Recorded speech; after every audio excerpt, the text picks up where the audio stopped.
we're there to see those around us rise. That's what leadership is.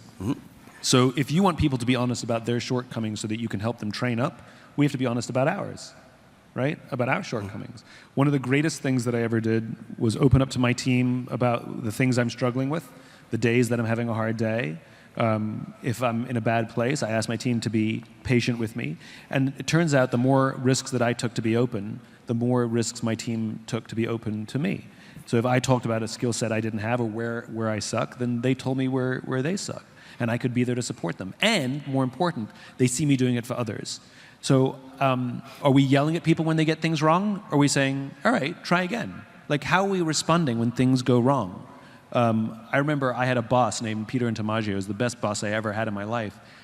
Annoyingly, he would never answer a single question. I'm sorry? He would never answer a single question. I'd ask him something, and he'd say, well, what do you think we should do?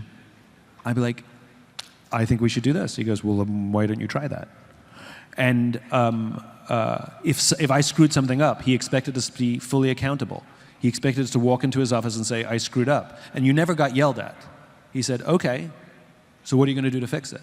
And because we didn't get yelled at, we were encouraged to be honest, and we were rewarded for being honest. In other words, he held space for us. He was supportive in us trying to fix something. We never feared for losing our jobs if we screwed something up, and I screwed some big things up.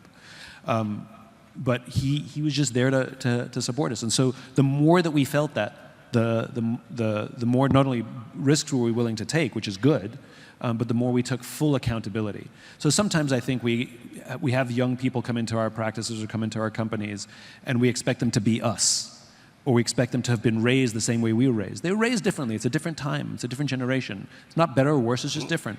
And so a little bit of empathy and a little bit of support goes a long way.